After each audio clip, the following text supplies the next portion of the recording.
বন্ধুরা, রাতে ঘুমানোর আগে নারকেল তেল দিয়ে তৈরি করে নাও এই দুর্দান্ত সিরাম।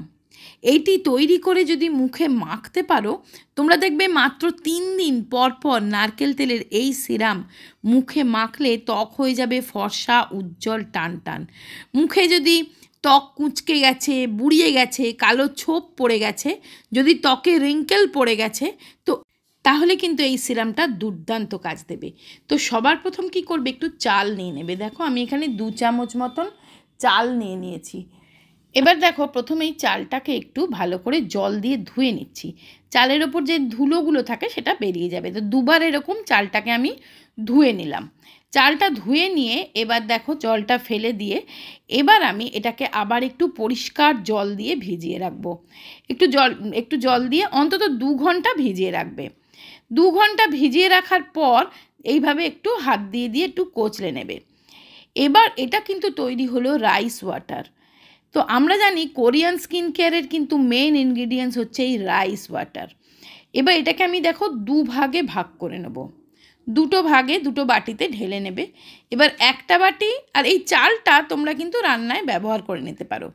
এবার একটা বাটি সরিয়ে রেখেছি, সেটা কি করব আমি পরে বলে দিচ্ছি। এবার এটা দিয়ে বানাবো আমি এই সিরাম। তার জন্য দেখো সবার প্রথম এখানে নেবে একটু কোকোনাট অয়েল বা নারকেল তেল। নারকেল তেলে সবথেকে ভালো কী জিনিস থাকে জানো তো?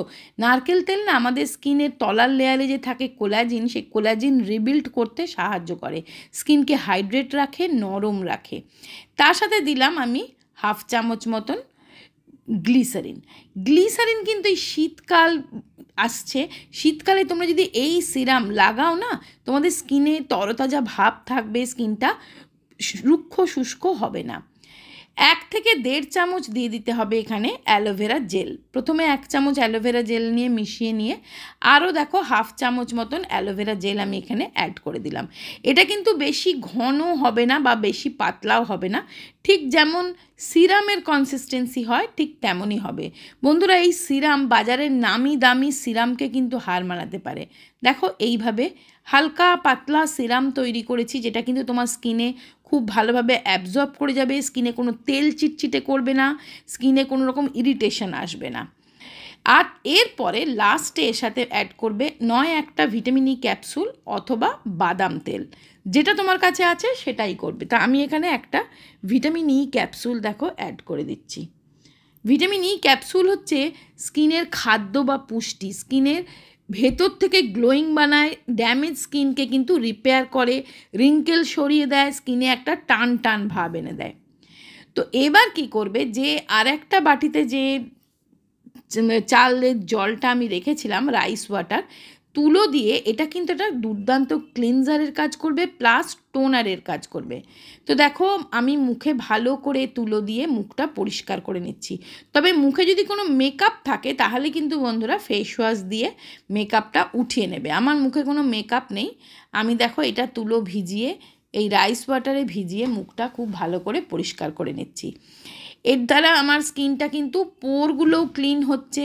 যাদের ওপেন পোরের সমস্যা আছে, স্কিনটা কুঁচকে গেছে, ডাল হয়ে গেছে, স্কিনে কোনো গ্লো নেই, এই রেমেডিটা তোমরা 3-4 দিন পর পর করে দেখো, তোমাকে আর 5 জন ডেকে জিজ্ঞাসা করবে তুমি মুখে কি স্পেশাল করেছো।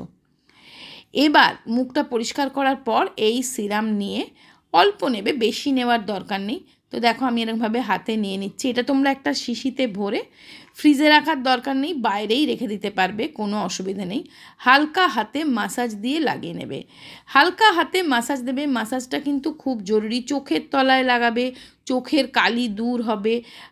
এইভাবে মাসাজ দিয়ে দিয়ে ক্রিমটা লাগিয়ে নেবে। আর যদি তোমাদের কাছে কোনো রকম ফেস রোলার থাকে সেটাও ইউজ করতে পারো। আমি এখানে আগারো রোজ কোয়াশ ফেস রোলারটা দিয়ে কিন্তু হালকা মাসাজ দিয়ে দিচ্ছি। এটাতে না হালকা ভাইব্রেশন দেয়, স্কিনের ব্লাড সার্কুলেশন বাড়ে, ভেতর থেকে স্কিনটা গ্লোয়িং, উজ্জ্বল, টান টান হয়। তো দেখো আমি এইভাবে হালকা হাতে মাসাজ দিয়ে নিচ্ছি এই রোলারটা দিয়ে। যদি রোলার না থাকে তোমরা কিন্তু শুধুমাত্র হাত দিয়েও মাসাজ দিতে পারো, কোনো অসুবিধা নেই। বন্ধুরা, রাত্রেবেলা এটা করে দেখো, দুর্দান্ত রেজাল্ট কিন্তু পাবে। আর তাহলে বন্ধুরা, ভিডিও ভালো লাগলে একটা লাইক দিও, শেয়ার করো, কমেন্টস করে জানিও কেমন লাগলো, আর চ্যানেলটা সাবস্ক্রাইব করে নিও। তো আজকের মতন টাটা।